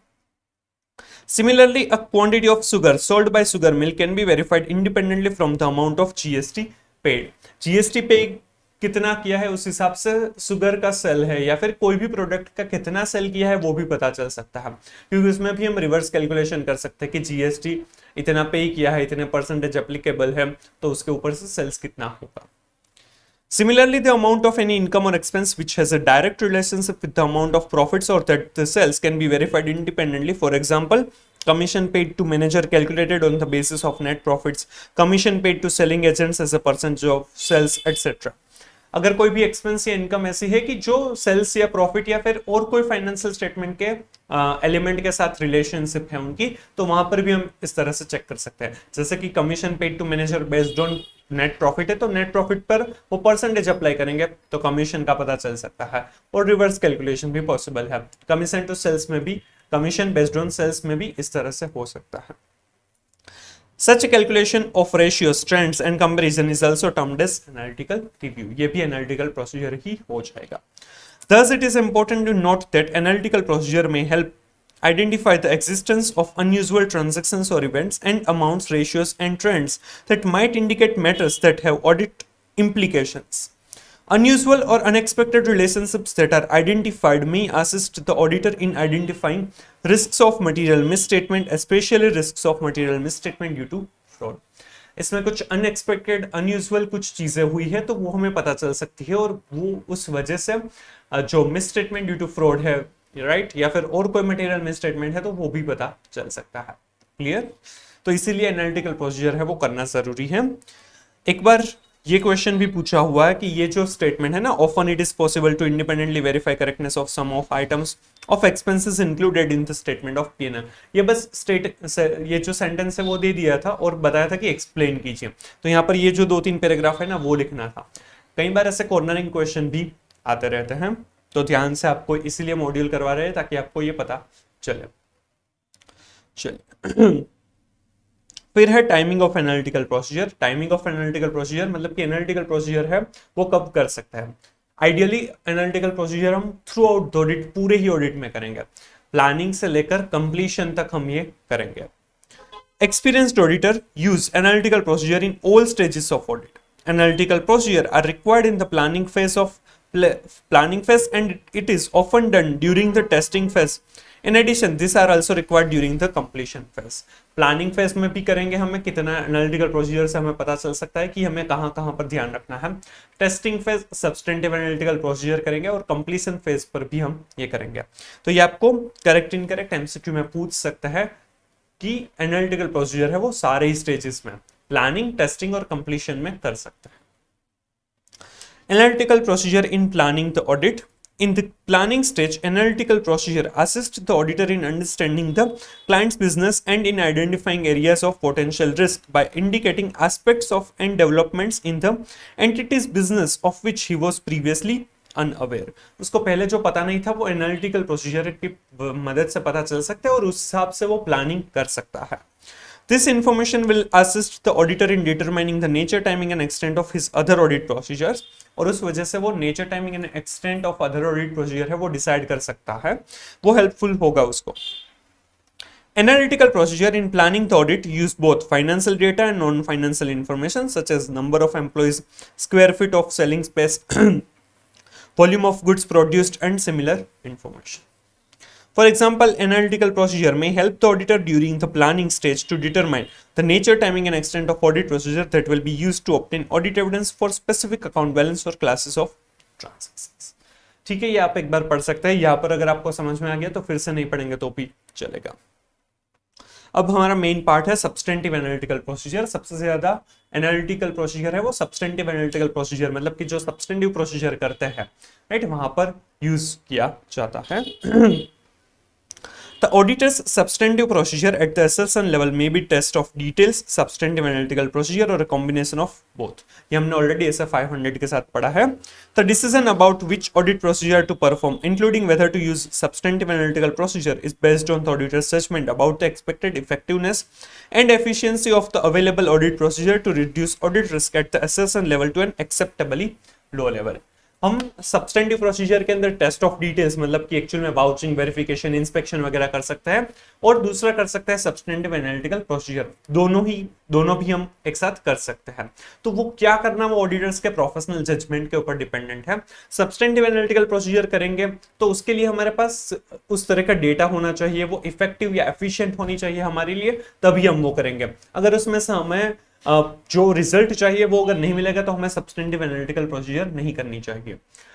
जैसे कि अगर हमने आगे एग्जांपल्स लिए थे कि वेजेस एक्सपेंस के लिए नंबर ऑफ वर्कर्स है या फिर नंबर ऑफ आवर्स है वो हमें मिल जाए, वेज रेट मिल जाए, तो हम उसका कंपैरिजन करके उन दोनों के बीच के रिलेशन को कंसिडर करके वेज एक्सपेंस के लिए एक्सपेक्टेशन सेट कर सकते हैं और उसको एक्चुअल के साथ कंपेयर कर सकते हैं. तो वेज एक्सपेंस अगर हमें पूरा ही देखना है ना तो उसके लिए वाउचिंग करना पड़ेगा. एक वेजेस के जो रिसिप्ट है, पेमेंट किया है, उसकी हम डिटेल्स देखनी रहेगी कि कितने लेबर्स है, उन्होंने कितने टाइम काम किया, फिर वेज रेट क्या है. फिर वो जो सैंपल्स भी अगर देखेंगे ना तो भी वो कम होंगे. बट अगर वहां पर हमें प्रॉपरली डेटा मिल रहा है कि कितने आवर्स उन्होंने काम किया है, पर वो डेटा भी हमें सॉफ्ट कॉपी में, मतलब कि एक्सेल वगैरह में मिलेगा, तो हम वो कंपैरिजन कर पाएंगे. और इवन वेज रेट का भी अगर डेटा हमें सॉफ्ट कॉपी में मिल रहा है तो हम सीधा ही उन दोनों को मल्टीप्लिकेशन करके वेज एक्सपेंस कितना होगा वो हम जान सकते हैं. वो हमारे लिए इजी हो जाएगा. हम पूरा ही वेज एक्सपेंस के ऊपर हम अश्योरेंस ले पाएंगे. बट वो जो अगर सैंपलिंग करेंगे और उसमें टेस्टिंग, वेरिफिकेशन, वाउचिंग करेंगे तो वो कुछ लिमिटेड ही वाउचर्स हम देख पाएंगे, राइट. दोनों के ही अपने अपने बेनिफिट्स वगैरह है. अगर हमारे पास वो वेज रेट और जो नंबर ऑफ आवर्स है उसका डेटा सॉफ्ट कॉपी में अवेलेबल होगा तो हम एनालिटिकल प्रोसीजर कर पाएंगे. वो पूरा डेटा हमें खुद ऑडिटर को कंपाइल करना पड़ेगा तो उसमें बहुत टाइम जाएगा, वो एफिशिएंट नहीं हो पाएगा. इवन अगर क्लाइंट को बोलेंगे कि भाई वो आप फिजिकल रिकॉर्ड में से हमें एक्सेल वगैरह में करके दीजिए तो वो भी शायद एफिशिएंट नहीं होगा. इवन उसकी रिलायबिलिटी भी हमें डाउटफुल हो सकती है कि इफेक्टिव होगा कि नहीं. इसीलिए एनालिटिकल प्रोसीजर करना या ना करना वो डिपेंड करता है बहुत सारे फैक्टर्स पर. उसकी इफिशिएंसी, इफेक्टिवनेस, जो हमारा रिस्क ऑफ मटेरियल मिसट्रीटमेंट जो असेस किया है और उसको किस तरह से हम लोअर लेवल पर ला सके, वो हमारा उसके लिए क्या प्रोसीजर करनी चाहिए, वो सारी चीजें हम ध्यान में रख के एनालिटिकल प्रोसीजर करेंगे या नहीं करेंगे, तो कहां पर करेंगे और कितनी करेंगे वो डिसाइड कर सकते हैं. The auditor may inquire of management as to the availability and reliability of information needed to apply substantive analytical procedure and the results of any such analytical procedure performed by the entity. यहाँ पर हमें जो भी analytical procedure करनी है उसके लिए जो डेटा है वो अवेलेबल है या फिर अवेलेबल है एंड रिलायबल है या नहीं, वो हमें कंसिडर करना होगा। पहले वो डेटा अवेलेबल होना चाहिए और जो अवेलेबल डेटा है वो रिलायबल भी होना चाहिए, तभी हम एनालिटिकल प्रोसीजर करेंगे। उसके लिए अगर कोई एंटिटी खुद अगर कोई एनालिटिकल प्रोसीजर कर रही है तो वो भी हम समझ सकते हैं, उसे भी हम कंसिडर कर सकते हैं। It may be effective to use analytical data prepared by management provided the auditor is satisfied that such data is properly prepared. उसके लिए अगर मैनेजमेंट ने कोई भी डेटा प्रिपेयर किया है तो वो भी हम कंसिडर कर सकते हैं, प्रोवाइडेड कि वो प्रॉपर है, वो सेटिस्फैक्टरी होना चाहिए, उसके ऊपर हम रिलाय कर सके, ऐसा होना चाहिए, तभी हम वो करेंगे। इसके लिए यहाँ पर फैक्टर्स भी दिए हैं कि सब्सटेंटिव ऑडिट प्रोसीजर के लिए क्या क्या फैक्टर्स है वो ऑडिटर को ध्यान में रखने चाहिए, तो वो दिए हैं, वो इंपॉर्टेंट है, 7 फैक्टर्स है, तो वो हम इन डिटेल समझते हैं। तो अवेलेबिलिटी ऑफ डेटा, तो availability of reliable and relevant data will facilitate effective analytical procedure. Data कौन सा अवेलेबल है, जो हमारी एनालिटिकल प्रोसीजर जो हमें करनी है वो अवेलेबल है या नहीं, और जो डेटा अवेलेबल है वो रिलेवेंट और रिलायबल होना चाहिए, तभी हम उसको यूज करके एनालिटिकल प्रोसीजर कर पाएंगे। So availability of data is a very relevant point. फिर disaggregation, the degree of disaggregation in available data can directly affect the degree of its usefulness in detecting misstatements. जितना जो data है वो disaggregated होगा, right, जिस तरह से वो सारे फीचर्स वाले एक साथ डेटा अगर हमें मिल रहा है तो उस पे एनालिटिकल प्रोसीजर करेंगे, एनालिसिस करेंगे, तो वो ज्यादा रिलेवेंट रिलायबल रिजल्ट हमें दे सकता है। तो डिसएग्रीगेटेड डेटा जितना होगा वो हमारे लिए ज्यादा इंपॉर्टेंट हो सकता है। जैसे कि इंपोर्ट और जो डोमेस्टिक परचेस है उसका डेटा अलग से अगर हमें मिल पा रहा है, लेबर का अगर हमें देखना है तो स्किल्ड, अनस्किल्ड, सेमी स्किल्ड का डेटा अगर अलग से मिल रहा है, उसमें भी जो फीचर्स उसके है या फिर जो फंक्शंस है लेबर के हिसाब से, राइट, उस हिसाब से भी अगर अलग मिलेगा डेटा तो हम वो इजीली वो एनालिटिकल प्रोसीजर है वो यूज कर पाएंगे।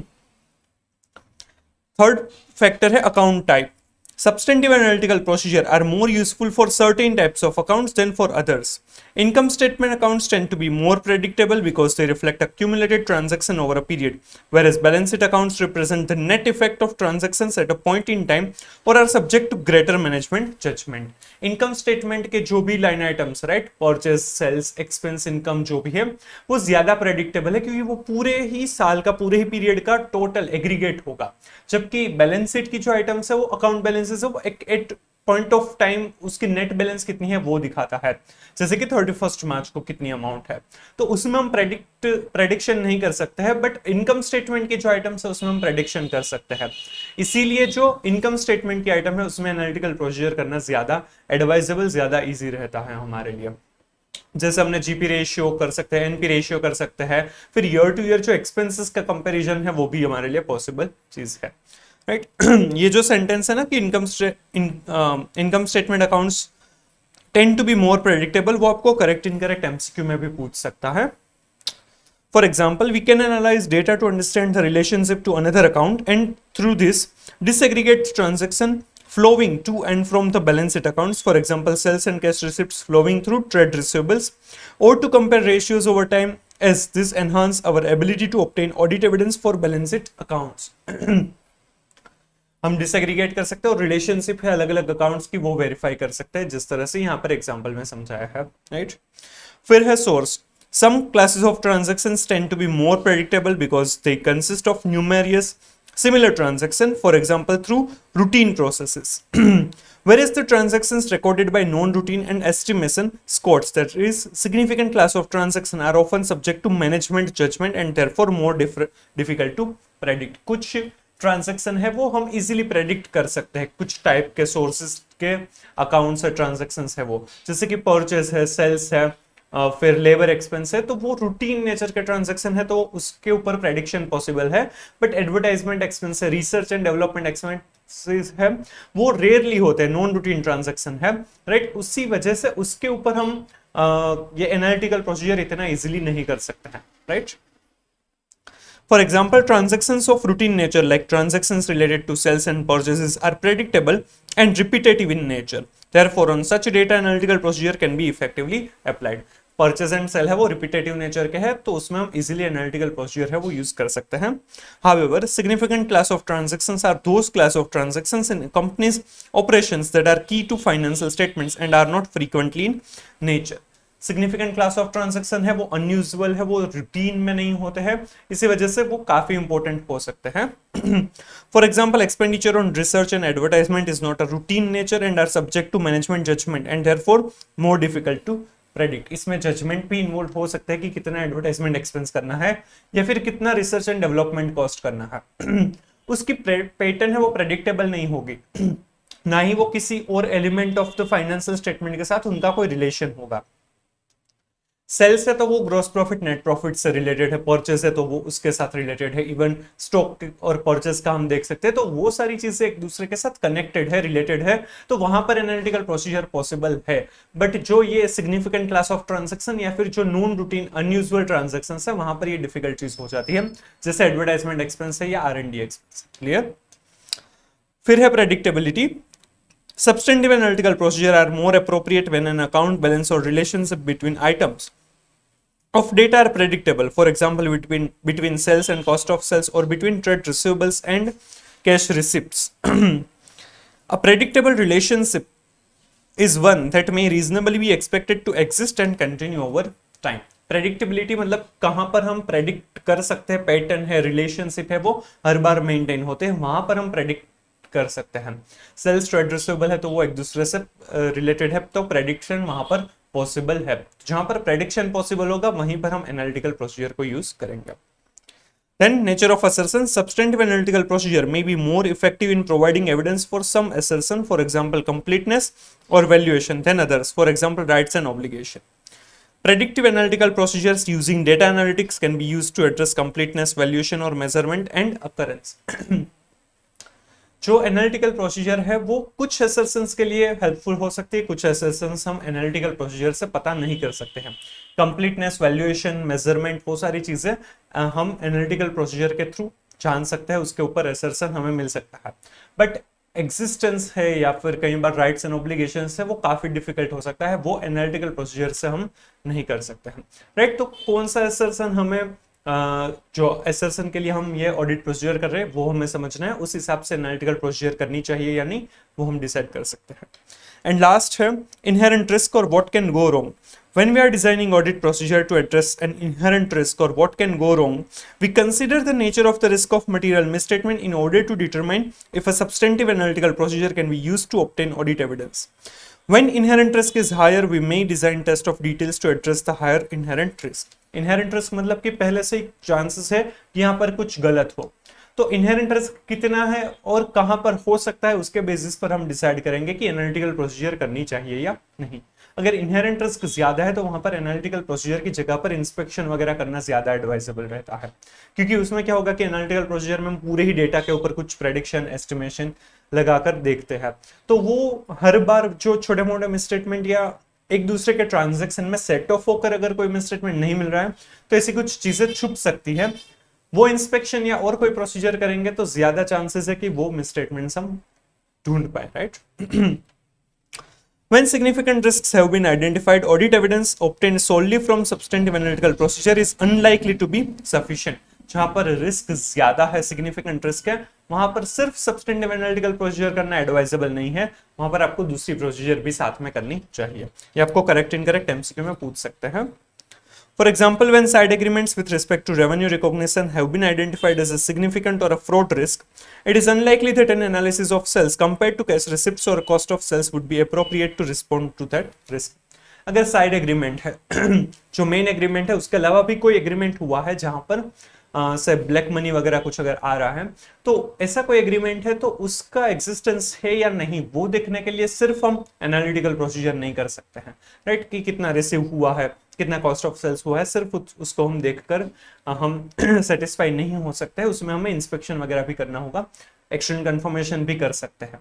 राइट, तो यहाँ पर हमें 7 फैक्टर्स दिए हैं जो एनालिटिकल प्रोसीजर के लिए हमारे लिए इंपॉर्टेंट है, जो हमें substantive audit procedure, substantive analytical procedure करेंगे तब हमें देखने रहेंगे। एक तो availability of data, second disaggregation, third account type, fourth source कहां पर से मिल रहा है जो डेटा है, fifth predictability, sixth nature of assertion and seventh what can go wrong और इनहेरेंट रिस्क। क्लियर, ये आपको पूछ सकते हैं, इसमें से 2-3 एक बार पूछे भी हुआ है, राइट, तो ये इंपॉर्टेंट है। फिर है techniques available as a substantive analytical procedure, जिसमें 4 टेक्निक है। ट्रेंड एनालिसिस, अभी जो भी आइटम है उसका ट्रेंड कैसा है, इंक्रीजिंग है या फिर डिक्रीजिंग है। रेशियो एनालिसिस कर सकते हैं, ratios various, GP ratio, NP ratio, वो हो सकते हैं। फिर है रीजनेबलनेस टेस्ट, मतलब कि जो इनकम या एक्सपेंडिचर है वो रीजनेबल है या नहीं। जैसे कि हमने एग्जांपल लिया था कि नंबर ऑफ आवर्स जो है और वेज रेट है उसके हिसाब से वेज एक्सपेंस कितना होना चाहिए, राइट, तो वो रीजनेबलनेस टेस्ट में आएगा। और स्ट्रक्चरल मॉडलिंग में हम स्टैटिस्टिकल टूल्स का यूज करके एनालिटिकल प्रोसीजर करेंगे। ये इन डिटेल समझते हैं, ये इंपॉर्टेंट है, इसमें से क्वेश्चंस बन सकते हैं। The design of a substantive analytical procedure is limited only by the availability of reliable data and the experience and creativity of the audit team. Audit team के पास कौन सा डेटा अवेलेबल है, वो रिलायबल है या नहीं, और वो उनका एक्सपीरियंस और क्रिएटिविटी कितनी है, उनके ऊपर एनालिटिकल प्रोसीजर कौन सी करनी चाहिए, कितने एक्सटेंट तक हो सकती है, वो सारी चीजें डिपेंडेबल रहती है। Substantive analytical procedure generally taken one of the following forms. First one is trend analysis. Trend analysis is a commonly used technique. It is the comparison of a current data with the prior period balance or with a trend in 2 or more prior period balances. इसमें हम current year के data को लेंगे और उनके जो prior period के 2 या उनसे ज्यादा ईयर के देखेंगे कि उसमें कौन सा ट्रेंड है, इंक्रीजिंग ट्रेंड है या डिक्रीजिंग ट्रेंड है, और इस साल में क्या हो रहा है वो देखेंगे।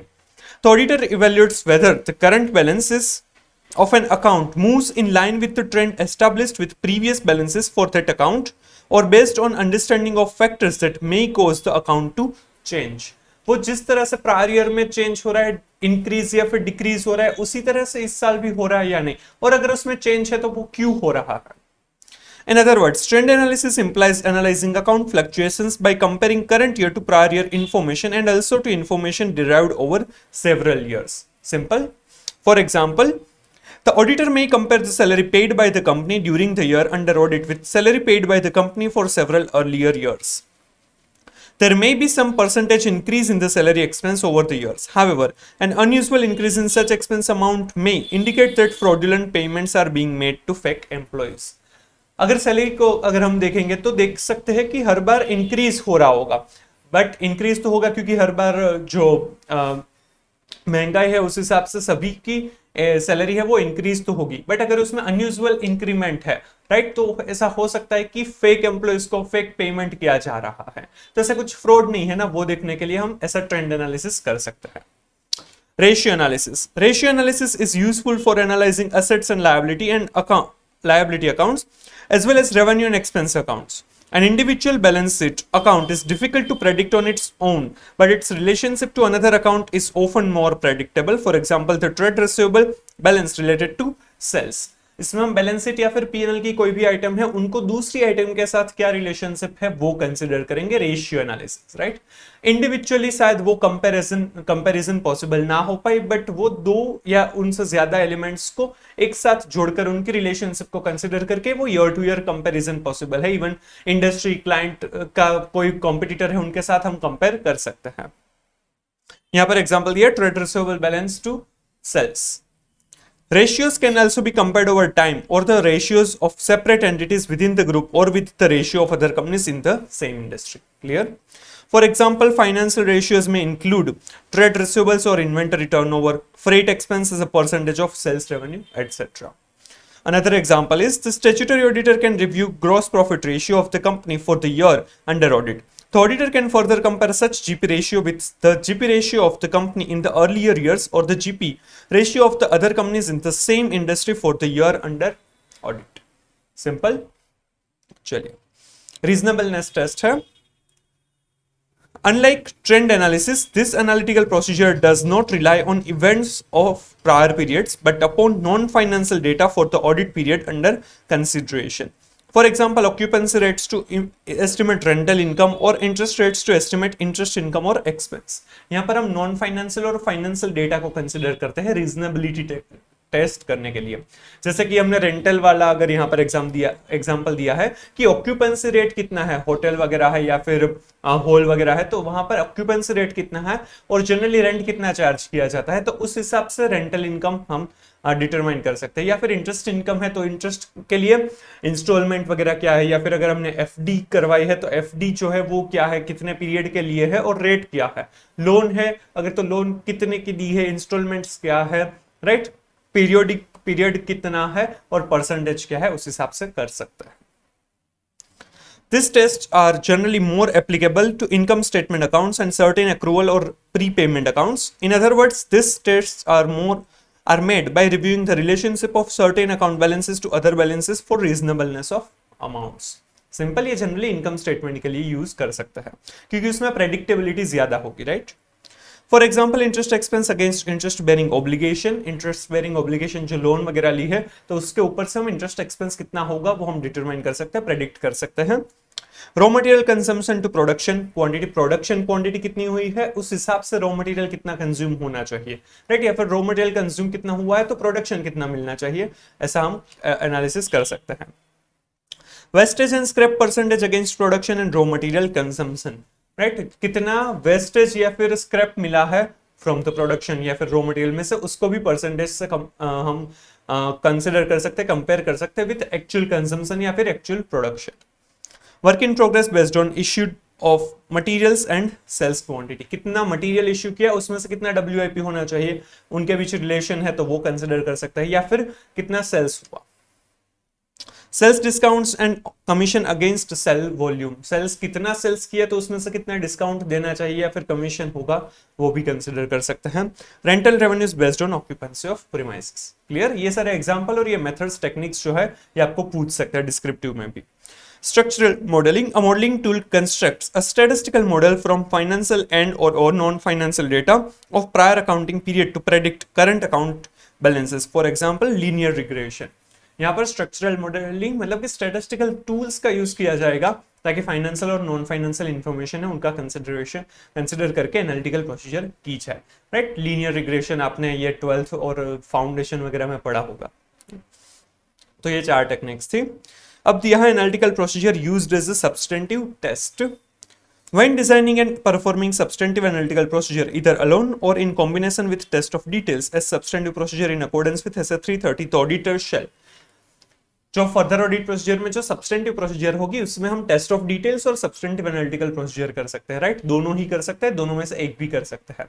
तो जब सब्सटेंटिव एनालिटिकल प्रोसीजर करेंगे तो हमें क्या करना होगा, determine suitability of analytical procedure, कहां पर एनालिटिकल प्रोसीजर सूटेबल है या नहीं, अगर है वहां पर हम करेंगे, कब करेंगे वो सारी चीजें देखनी होगी। इवैल्यूएट रिलायबिलिटी ऑफ डेटा, जिस डेटा के ऊपर से हमें ये एनालिटिकल प्रोसीजर करनी है वो डेटा रिलायबल है या नहीं वो हम इवेल्युएट करेंगे। डेवलप एन एक्सपेक्टेशन, वो डेटा के ऊपर से हम एक्सपेक्टेशन हमारी डेवलप करेंगे और उसे एक्चुअल से मैच करेंगे। डिटरमाइन एक्सेप्टेबल डिफरेंस, वो मैच करेंगे और अगर उसमें डिफरेंस आएगा तो कितना डिफरेंस है वो हम एक्सेप्ट कर सकते हैं। छोटा मोटा डिफरेंस आ रहा है, एक्सेप्टेबल लग रहा है, इमटेरियल लग रहा है तो हम वो एक्सेप्ट कर सकते हैं, राइट। ये इन डिटेल समझाया हुआ है। Determine the suitability of particular substantive analytical procedure for given assertions, taking account of the assessed risks of material misstatement and test of details, if any, for this assertions. जो भी हमें substantive analytical procedure करनी है वो कौन से assertions के लिए कर सकते हैं, कहाँ पर कौन से आइटम के लिए, अकाउंट्स के लिए हम कर सकते हैं, वो ध्यान में रखना है। हमारा जो रिस्क ऑफ मटेरियल मिसस्टेटमेंट है उसके बेसिस पर हम ये डिसाइड करेंगे वो सुटेबल है या नहीं। Evaluate the reliability of data from which the auditor's expectation of recorded amounts or ratios is developed, taking account of source, comparability and the nature and relevance of information available and controls over preparation. जो भी data हमें मिल रहा है for analytical procedure वो reliable है या नहीं, वो कहाँ से मिल रहा है, सोर्स कौन सा है, कौन से नेचर का है, राइट, अकाउंट टाइप क्या है, किस तरह से उसमें प्रिपरेशन में कैसे कंट्रोल थे, वो सारी चीजें हमें कंसिडर करनी होगी। आगे भी हमने फैक्टर्स देखे थे, राइट, जो सब्सटेंटिव एनालिटिकल प्रोसीजर के लिए रिलेवेंट थे, तो वो फैक्टर्स भी हमें यहाँ पर देखेंगे, राइट। उसके हिसाब से डिसाइड करेंगे कि वो रिलायबल डेटा है या नहीं, वो हम चेक करेंगे। उसी के बाद हम एनालिटिकल प्रोसीजर कर सकते हैं। जैसे कि जो नंबर ऑफ आवर्स या वेज रेट है वो हम कंसिडर करेंगे टू डिटरमाइन एक्सपेक्ट कि वेज एक्सपेंस कितना होना चाहिए। तो उसके लिए वो नंबर ऑफ आवर्स और वेज रेट सही होने चाहिए, तो उन दोनों को भी हमें चेक करना चाहिए और उसी के बेसिस पर हमारी एक्सपेक्टेशन डेवलप हो सकती है।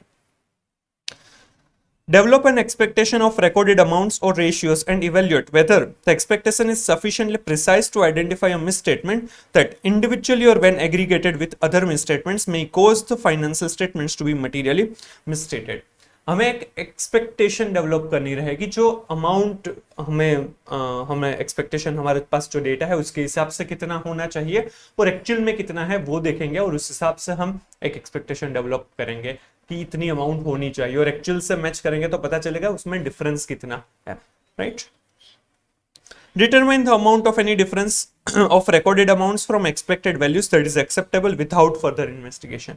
और कितनी अमाउंट या कितना डिफरेंस है वो हम एक्सेप्ट कर सकते हैं विदाउट फर्दर इन्वेस्टिगेशन, राइट। अगर फॉर एग्जांपल हमने सोचा कि ये वेज एक्सपेंस जो हमारे हिसाब से आया और एक्चुअल में जो रिकॉर्ड किया है उसमें अगर 5% तक का डिफरेंस है तो वो शायद ओवर टाइम, आइडल टाइम या और कोई एडजस्टमेंट हो सकता है। तो वहां तक का एडजस्टमेंट्स, वहां तक का डिफरेंस अगर है तो वो हम एक्सपेक्ट कर सकते हैं, वो हम विदाउट फर्दर इन्वेस्टिगेशन हम एक्सेप्ट कर लेंगे, राइट। तो वो कितना डिफरेंस है वो आप एक्सेप्ट कर सकते हैं, वो भी आपको डिसाइड करना होगा। तो यहाँ पर जो 4 फेजेस है सब्सटेंटिव एनालिटिकल प्रोसीजर के, सबसे पहले determine the suitability of analytical procedure, second evaluate the reliability of data, third develop the expectation and fourth determine the amount of difference which can be accepted without further investigation. ये आपको descriptive question में पूछ सकते हैं। Then suitability of particular analytical procedure for given assertion, हमारा जो assertion है उसके लिए कौन सी analytical procedure है वो suitable होगी, वो suitable होगी भी नहीं वो देखना होगा। Substantive analytical procedure are generally more applicable to large volume of transactions that tend to be predictable over time. Generally large data होगा वहां पर एनालिटिकल प्रोसीजर करना एडवाइजेबल है। 4, 5, 10, 15 ट्रांजैक्शन होगा तो वहां पर तो inspection is more advisable, right, क्योंकि वो ज्यादा कंक्लूसिव एविडेंस हमें दे सकता है। तो लार्ज डेटा होना चाहिए और उसमें प्रेडिक्शन भी हम कर सके, राइट, ऐसी कोई चीज होनी चाहिए। Second, application of planned analytical procedure is based on the expectation that relationships among data exist and continue in the absence of known condition to the contrary. जिस भी डेटा को हम कंसिडर कर रहे हैं उसकी रिलेशन है एक दूसरे से, राइट, वो एग्जिस्ट भी करती है और कंटिन्यू भी करती है। हाँ, अगर कोई कॉन्ट्रारी चीज हमें पता है कि हाँ इस ऐसे पॉइंट ऑफ टाइम में या इस सिनारियो में इन दोनों के बीच रिलेशन नहीं होगी, तब उसे हमें कंसिडर नहीं करना रहेगा, राइट। जैसे कि एडवर्टाइजमेंट एक्सपेंस है तो उसका किसी के साथ लेना देना नहीं है। एडवर्टाइजमेंट करेंगे तो सेल्स जनरली बढ़नी चाहिए, बट जितना एडवर्टाइजमेंट एक्सपेंस करेंगे उतनी ही सेल्स बढ़ रही हर बार, वो हम एनालिटिकल प्रोसीजर थ्रू हम एस्टेब्लिश नहीं कर पाएंगे, राइट। बट अगर आपका कंजम्पशन, परचेज बढ़ रहा है, कंजम्पशन बढ़ रहा है और क्लोजिंग स्टॉक भी एज इट इज है तो आपका कंजम्पशन बढ़ रहा है तो फिर सेल्स भी बढ़ेगा, राइट। तो वो सारी चीजें हो सकती है। इवन कंजम्पशन बढ़ रहा है तो रॉ मटेरियल परचेज भी बढ़ सकता है। तो वो चीजें एक दूसरे से कनेक्टेड है, वहां पर एक दूसरे के बीच रिलेशन है। Third, however, the suitability of the particular analytical procedure will depend upon the auditor's assessment of how effective it will be in detecting a misstatement that individually or when aggregated with other misstatements may cause the financial statements to be material misstatement. Suitability of particular analytical procedure, क्या उससे हम material misstatement ढूंढ पाएंगे या नहीं वो देखना होगा कि ये एनालिटिकल प्रोसीजर मटेरियल मिसस्टेटमेंट को डिटेक्ट करने के लिए इफेक्टिव होगी या नहीं। सारी ही एनालिटिकल प्रोसीजर सारे ही डेटा पर हम अप्लाई नहीं कर पाएंगे, राइट। कुछ प्रोसीजर कुछ डेटा के लिए कुछ ज्यादा रिलेवेंट हो सकती है, तो उसके बेसिस पर हमें ये डिसाइड करना रहेगा, वो देखना होगा कि वो सुटेबल है या नहीं। In some cases even an unsophisticated predictive model may be effective as an analytical procedure. कुछ केसेस में सिंपल, बहुत ही ज्यादा सिंपल एनालिटिकल प्रोसीजर करके भी हम अपना काम कर सकते हैं, हमारा जो सेटिस्फेक्शन चाहिए वो हमें मिल सकता है, राइट। हर बार सोफिस्टिकेटेड मैनर में स्ट्रक्चरल मॉडलिंग, स्टैटिस्टिकल टूल्स का यूज करना जरूरी नहीं होता है। For example, if an entity has a known number of employees at fixed rate of pay throughout the period, it may be possible for the auditor to use this data to estimate the total payroll cost for the period with high degree of accuracy, thereby providing audit evidence for a significant item in the financial statements and reducing the need to perform test of details on the payroll. The use of widely recognized trade ratios such as profit margins for different types of retail entities can often be used effectively in substantive analytical procedure to provide evidence to support the reasonableness of recorded amounts, right? यहाँ पर जो simple unsophisticated methods use करते हैं analytical procedure के लिए, वो हमें example through समझाया है, ये हमने आगे भी डिस्कस किया हुआ है, वही सारी चीजें हैं। Different types of analytical procedure provide different level of assurance. Analytical procedure involving, for example, the prediction of total rental income on a building divided into apartments, taking the rental rates, the number of apartments and vacancy rates into consideration, can provide persuasive audit evidence and may eliminate the need for further verification by means of test of details, provided the elements are appropriately verified. अगर हमें देखना है कि एक building है, उसमें बहुत सारे अपार्टमेंट्स है और वो अगर रेंट पर दिए गए हैं तो वो कितने अपार्टमेंट्स है, रेंट जनरली कितना रहता है, ऑक्यूपेंसी या वैकेंसी का रेट कितना है, तो ये सारी चीजों से हमें पता चलेगा कि रेंटल इनकम कितनी होनी चाहिए, राइट? तो हमें फर्दर कोई भी अगर ये सारी चीजें हम देखकर मल्टीप्लीकेशन करेंगे और रेंटल इनकम उसके आसपास आ रही है तो हमें और कोई भी प्रोसीजर करने की जरूरत नहीं है, ये हमारे लिए परसुएसिव ऑडिट एविडेंस बन जाएगा। पर हाँ, इसके लिए हमें ये देखना है कि ये जो सारे एलिमेंट्स हमने देखे, राइट, वैकेंसी या ऑक्यूपेंसी रेट है, रेंट के जो रेंट पर मंथ या फिर पर पीरियड जो भी है वो बराबर है या नहीं, राइट, वो सारी चीजें हमें एक बार देखनी होगी कि वो रिलायबल है या नहीं। उसके बाद हम यहाँ पर एनालिटिकल प्रोसीजर सिंपली कर सकते हैं। तो अगर इसमें से अगर हमें ऑडिट एविडेंस मिल जा रहा है, हमें सेटिस्फेक्शन मिल रहा है, तो हमें और कोई भी टेस्ट ऑफ डिटेल्स करने की जरूरत नहीं पड़ेगी, सारे ही रेंट रिसिप्ट्स देखना, एग्रीमेंट देखने की ज्यादा जरूरत नहीं पड़ेगी। In contrast, calculation and comparison of gross margin percentage as a means of confirming a revenue figure may provide less persuasive evidence, but may provide useful corroboration if used in combination with other audit procedure. अगर हम gross profit margin जो रहता है, gross profit to sales, उसके ऊपर से अगर हम sales determine कर रहे हैं तो वो less persuasive audit evidence है, वो corroborative audit evidence है, but सिर्फ वो करके हम खुश नहीं हो सकते, उसके लिए हमें दूसरी audit procedures करनी रहेगी। बट हाँ, ये एक एडिशनल यूजफुल कोरोबोरेटिव एविडेंस बन सकता है, राइट? तो कौन से ऑडिट प्रोसीजर हमारे लिए, कौन से एनालिटिकल प्रोसीजर हमारे लिए रिलेवेंट है, सूटेबल है, वो डिपेंड करता है सिनारियोस के ऊपर, कौन सा असर्शन हमें चाहिए, कौन से डेटा के ऊपर हम असर्शन ले रहे हैं उसके ऊपर। क्लियर? इसमें से करेक्ट इनकरेक्ट एमसीक्यू बन सकते हैं। The determination of the suitability of particular substantive analytical procedure is influenced by the nature of the assertion and the auditor's assessment of the risk of material misstatement. For example, if control over sales order processing are weak, the auditor may place more reliance on test of details rather than on substantive analytical procedure for assertion related to receivables. अगर हमें लग रहा है कि controls अच्छे नहीं है ना, तो वहां पर सब्सटेंटिव एनालिटिकल प्रोसीजर नहीं करनी चाहिए, वहां पर test of details in detail check करना चाहिए, क्योंकि अगर कंट्रोल अच्छे नहीं है तो वहां से आया हुआ डेटा भी अच्छा नहीं होगा, रिलायबल नहीं होगा, तो वहां पर एनालिटिकल प्रोसीजर इतनी हमारे लिए इफेक्टिव नहीं होगी, राइट? ये यहाँ पर फिलिंग ऑफ अश्योरेंस बकेट दिया है कि हम पहले यहाँ पर रिस्क असेसमेंट प्रोसीजर करेंगे, फिर टेस्ट ऑफ कंट्रोल करेंगे और फिर सब्सटेंटिव एनालिटिकल प्रोसीजर करते रहेंगे, तो हमारी जो अश्योरेंस बकेट है वो फुल फिल हो जाएगी, राइट?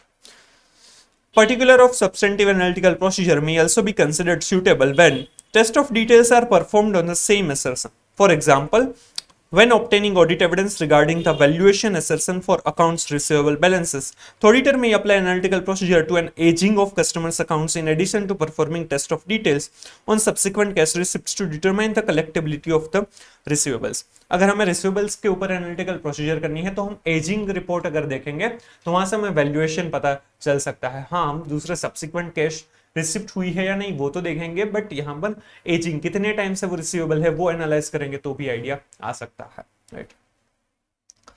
सेकंड है the reliability of data. The reliability of data is influenced by its source and nature and is dependent on the circumstances under which it is obtained. कोई भी data है वो reliable है या नहीं, तो वो कहाँ से मिला है, किस टाइप का डेटा है और उसके ऊपर प्रिपरेशन में कौन से सिचुएशन में मिला है और उसके ऊपर प्रिपरेशन में कैसे कंट्रोल थे, वो सारी चीजें मैटर करती है। Accordingly, the following are relevant when determining whether data is reliable for purpose of designing substantive analytical procedure: source of information, comparability of the information, nature and relevance of information, controls over the preparation of the information. ये in detail समझते हैं। Source of the information available. For example, information may be more reliable when it is obtained from independent sources outside the entity. जो भी source of the data है वो important है, अगर वो इंडिपेंडेंट सोर्सेज के पास से मिला है तो वो डेटा ज्यादा रिलायबल माना जाएगा। ये हमने ऑलरेडी ऐसे 500 में रिलायबिलिटी के जनरलाइजेशन में भी समझा था, राइट?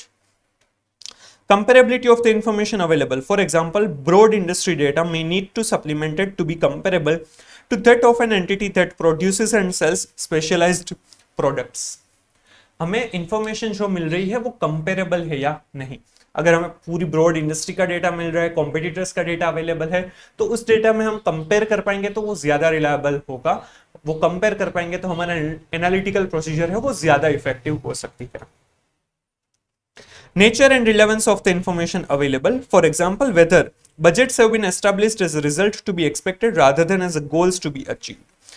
Relevance of information किस तरह से है, right? Nature and relevance of information. हमारे लिए बजट से वो ज्यादा इंपॉर्टेंट हो गया rather than goals to be achieved. हमें क्या अचीव करना है और हम क्या अचीव कर सकते हैं. जो अचीव कर सकते हैं उसके साथ कंपैरिजन करेंगे ना तो वो ज्यादा इफेक्टिव हो सकता है रादर देन हमें क्या अचीव करना है, राइट? तो उस तरह से कंपैरिजन पॉसिबल होगा, वहां पर वो रिलायबल डेटा होगा. अगर nature and relevance of data किस तरह से है. Controls over the preparation of the information that are designed to ensure its completeness, accuracy and validity. For example, controls over the preparation, review and maintenance of budgets. जो भी data हमें मिल रहा है उसके ऊपर कंट्रोल्स कैसे हैं. अगर कंट्रोल्स अच्छे हैं regarding the completeness, accuracy and validity तो वो डेटा ज्यादा रिलायबल होगा, राइट? तो यहाँ पर ये 4 पॉइंट है. Source of information, comparability of the information, nature and relevance of the information and controls over the preparation of the information. तो ये चारों के बेसिस पर डिसाइड होगा कि वो डेटा रिलेवेंट रिलायबल है या नहीं. ये इंपॉर्टेंट है, ये चारों पॉइंट्स पूछे भी गए हैं 1-2 बार, तो ये इंपॉर्टेंट है, राइट? चलिए. The auditor may consider testing the operating effectiveness of controls, if any, over the entity's preparation of information used by the auditor in performing substantive analytical procedures in response to assessed risks. When such controls are effective, the auditor generally has greater confidence in the reliability of the information and therefore in the results of analytical procedure. The operating effectiveness of controls over non-financial information may often be tested in conjunction with other tests of controls. हम जब test of controls करेंगे तब देखेंगे कि ये controls operating effective है या नहीं. जितने ही कंट्रोल्स ऑपरेटिंग इफेक्टिव होते हैं उसके ऊपर से मिला हुआ डेटा या उसके ऊपर से की गई हुई प्रोसीजर के लिए हमारा जो सेटिस्फेक्शन है वो बढ़ जाता है, हम ज्यादा रिलाई कर पाते हैं. नॉन फाइनेंशियल डेटा है उसके ऊपर के कंट्रोल्स कैसे, उसको हम किसी और चीज के साथ हम कंजक्शन में टेस्ट ऑफ कंट्रोल्स कर सकते हैं. For example, in establishing controls over the processing of sales invoices, an entity may include controls over recording of unit cells. In these circumstances, the auditor may test the operating effectiveness of controls over the recording of unit cells in conjunction with the test of the operating effectiveness of controls over the processing of sales invoices. Sales invoices के साथ हम ये देखेंगे कि unit sales जो actual quantity है वो भी एक्चुअली सेल डिस्पैच हो रही है या नहीं. तो सेल्स इनवॉइस सेल्स के कंट्रोल्स देखेंगे, उसके साथ हम क्वांटिटी भी एक्चुअल में डिस्पैच होती है या नहीं वो देखेंगे, तो वो conjunction of test of control हो जाएगा. Alternatively, the auditor may consider whether the information was subject to an audit testing. SA 500 establishes requirements and provides guidance in determining the audit procedure to be performed on the information to be used for substantive analytical procedure. हमें जो भी substantive analytical procedure के लिए जो भी data use करना है वो पहले टेस्ट करना चाहिए कि वो रिलायबल है या नहीं, उसी के बाद एनालिटिकल प्रोसीजर करनी रहेगी, राइट? तो वो डेटा अगर हम वहां पर टेस्टिंग कर रहे हैं सैंपल बेसिस पर, उसके ऊपर हमें रिलायबिलिटी वो रिलायबल है, रिलेवेंट है, तो हम उसको सब्सटेंटिव एनालिटिकल प्रोसीजर के लिए यूज कर सकते हैं. Evaluation of whether the expectation is sufficiently precise. हम इवैल्यूएट करेंगे कि जो हम एक्सपेक्टेशन डेवलप कर रहे हैं वो बराबर है या नहीं. Matters relevant to the auditor's evaluation of whether the expectation can be developed sufficiently precisely to identify a misstatement that, when aggregated with other misstatements, may cause the financial statements to be materially misstated, include the accuracy with which the expected results of substantive analytical procedure can be predicted. कितनी accuracy से हम जो हमारी prediction है, pattern है, वो develop कर सकते हैं, वो मैटर करता है. For example, the auditor may expect greater consistency in comparing gross profit margins from one period to another than in comparing discretionary expenses such as research and advertising. हम gross profit margin है उसको हम year two year compare कर पाएंगे, तो वहां पर हम एक्यूरेटली वो रेशियो है वो फाइंड आउट कर सकते हैं। बट जो डिस्क्रिशनरी एक्सपेंस है, राइट, एडवर्टाइजमेंट है या फिर रिसर्च एंड डेवलपमेंट है, वहां पर हम कोई प्रेडिक्टेबिलिटी पॉसिबल नहीं है, इसलिए वहां पर एक्यूरेसी कम हो जाएगी, तो वहां पर हम एनालिटिकल प्रोसीजर जनरली नहीं कर सकते। वहां पर हमारी एक्सपेक्टेशन होगी वो कुछ अलग हो सकती है, क्योंकि इस साल एडवर्टाइजमेंट टू सेल्स है वो 10% है, जो तो प्रीवियस ईयर में कुछ और हो सकता है, राइट, क्योंकि एडवर्टाइजमेंट मैटर करती है सेल्स को, बट उसके बीच डायरेक्ट या फिर एडवर्टाइजमेंट एक्सपेंस बढ़ा तो सेल्स बढ़ेगा ही, कोई ऐसी गारंटी नहीं होती। The degree to which information can be disaggregated. For example, substantive analytical procedure may be more effective when applied to financial information on individual sections of an operations or to financial statements of components of a diversified entity than when applied to the financial statements of the entity as a whole. Disaggregation भी important है। जितना भी data disaggregated होगा उसके ऊपर हम analytical procedure करेंगे, तो उसमें जो एक्सपेक्टेशन होगी वो ज्यादा रिलेवेंट रिलायबल हो सकती है।